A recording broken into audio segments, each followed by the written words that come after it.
E gostaria de iniciar relembrando um dos documentos médicos mais antigos, o papiro egípcio de Edwin Smith, que descreve 48 casos cirúrgicos, e o caso número 31 é de uma fratura cervical com lesão medular, em que eles definem naquele documento, naquela ocasião, com uma condição sem tratamento, ou seja, sem prognóstico. Não é?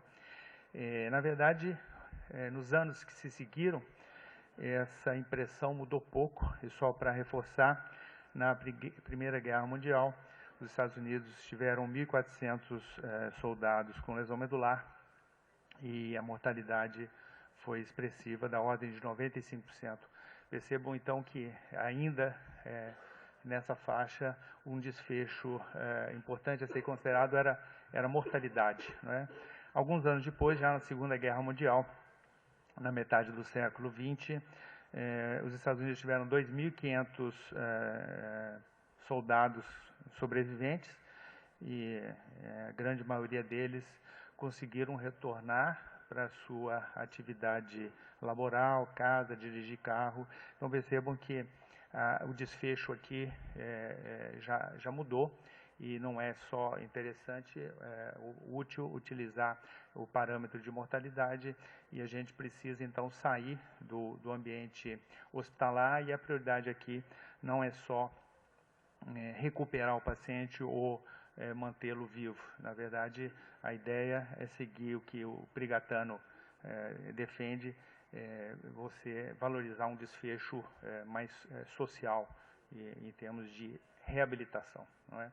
Bom, a definição operacional de reabilitação, eu vou me valer do diagrama de Dona Benjamin, passa por uma discussão sobre estrutura, processo e desfecho. Né?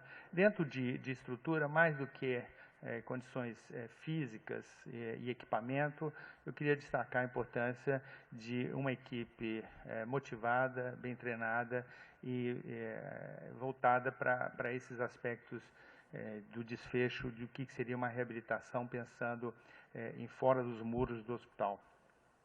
Dentro do processo, existem inúmeras situações e objetivos a serem fixados, que partem de uma avaliação do paciente, uma definição de metas já na admissão, não é? Com propostas de intervenções terapêuticas e de suporte, fisioterapia, atividade física e reabilitação. E para fechar essa definição, é importantíssimo uma avaliação do desfecho, não é? Aqui, lembrando que o importante é você considerar o que vai ser obtido do ponto de vista de retorno à sociedade. Não é? Enfatizo, então, essa diferença de reabilitação em relação à recuperação. O clínico e o cirurgião pensam muito em termos de recuperação, e ainda trabalham com um desfecho de sobrevida hospitalar, e o profissional de reabilitação já trabalha com esse desfecho, digamos, comunitário e social. Não é? Esse é um pacote, eu gosto de mostrar esse diapositivo, para ilustrar o quanto que é complexo um programa de reabilitação, e justamente por isso que a gente prefere chamar de programa. Não é? De uma maneira geral, os nossos pacientes permanecem internados 30, 40 dias, ou seja, 4 a 6 semanas, e dentro desse processo, seja no Sara Centro ou no Lago Norte, não é? Diversas equipes são acionadas. Não é? A equipe básica dedicada ao programa são de 82 profissionais, não é? E a elas são agregados outras áreas, não é? A área de suporte, avaliação médica, e depois toda uma preocupação com relação ao segmento pós-alta, não é? Seja sendo encaminhado para uma outra unidade do Hospital Sara, que é do Lago Norte, principalmente os pacientes que residem no Distrito Federal ou em torno, e uma preocupação muito grande na programação de revisão ambulatorial. Antes da alta, a gente faz uma visita em equipe domiciliar, justamente voltado para essa preocupação em termos de desfecho. Eu queria também enfatizar nesse diapositivo o quanto que é difícil avaliar o processo de reabilitação, não é? Porque nesse pacote todo, às vezes uma pequena proposta não vai ser possível de ser adequadamente avaliada em termos do desfecho de interesse, não é? Mas assim que eu recebi a proposta para essa apresentação, eu fui fazer uma pesquisa, né, uma cienciometria sobre reabilitação em lesão medular, não é? E eu pude constatar que no Medline, de fato, a partir dos anos 60, houve um crescimento exponencial sobre lesão medular de uma maneira geral, não é? Mas especificamente sobre reabilitação, não houve um aumento tão expressivo, e se houve foi a partir dos anos 2000, não é? Aqui um mapa mundi, não é, dessa produção científica em reabilitação, destacando os Estados Unidos, Canadá, não é? A Europa, até no maior volume, apesar das cidades que se destacaram em termos de publicação serem na maioria americanas, não é? E só enfatizando que o Medline reflete muito o padrão da medicina americana, e que não tem uma grande tradição de reabilitação. A medicina europeia, sim.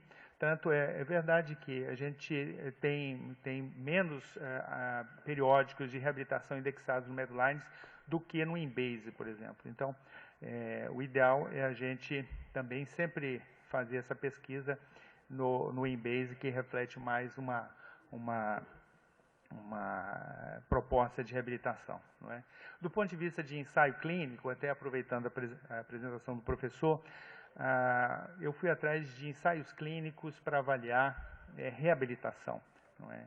E no Clinical Trial estão registrados 353 projetos, 0,13% da base total, e numa outra base de registro, agora sim específica na área de reabilitação, que é uma base australiana, né?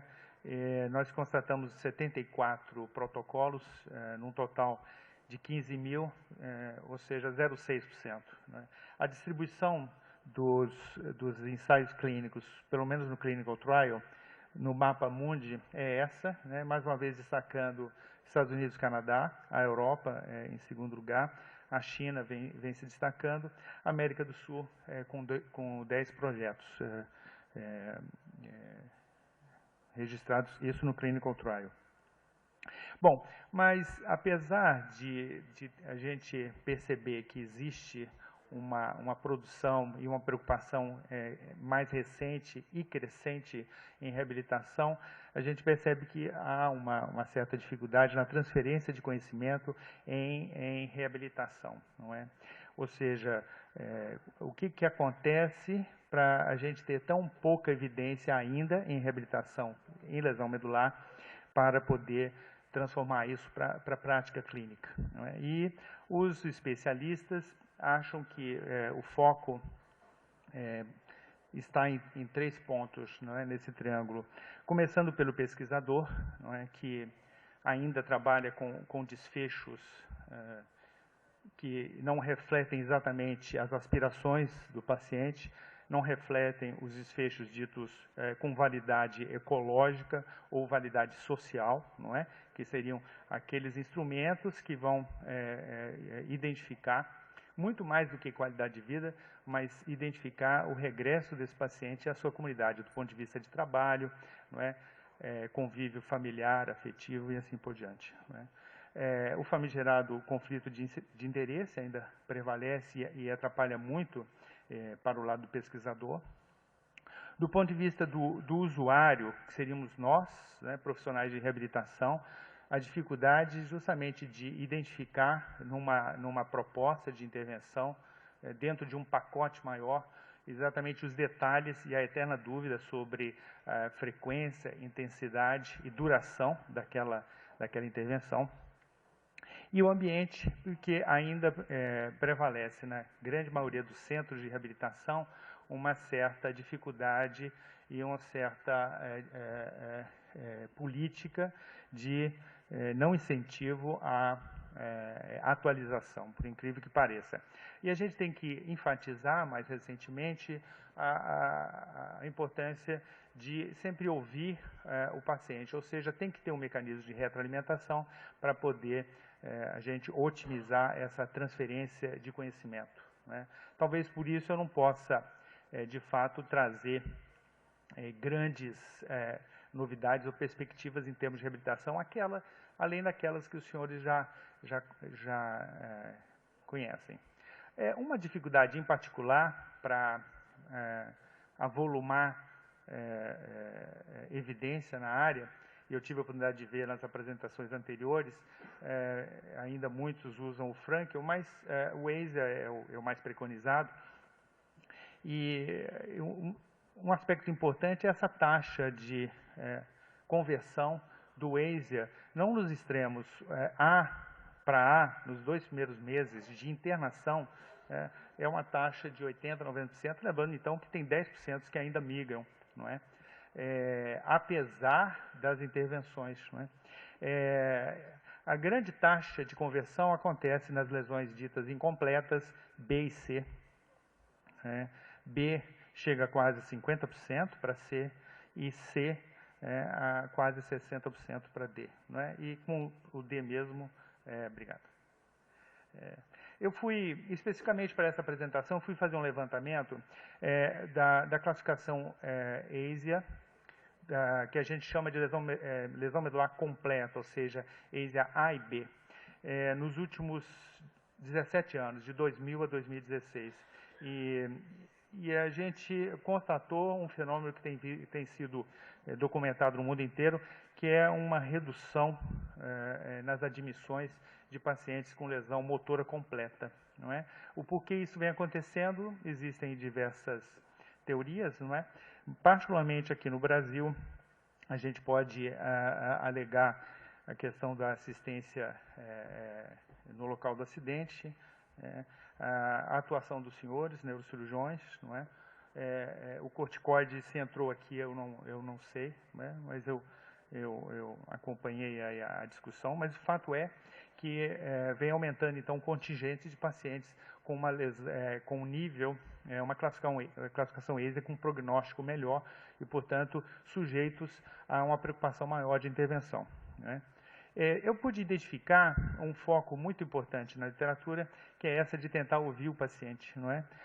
Eu trouxe aqui o trabalho de Kim Anderson, que é uma pesquisadora com lesão medular e que ouviu mais de 600 pacientes e separou, dicotomizou entre tetraplégicos e paraplégicos. E ela pôde perceber que as perspectivas são diferentes, obviamente diferentes, mas ela teve o grande mérito de documentar, em que 50% dos tetraplégicos querem recuperar a função motora, principalmente de mãos, não é?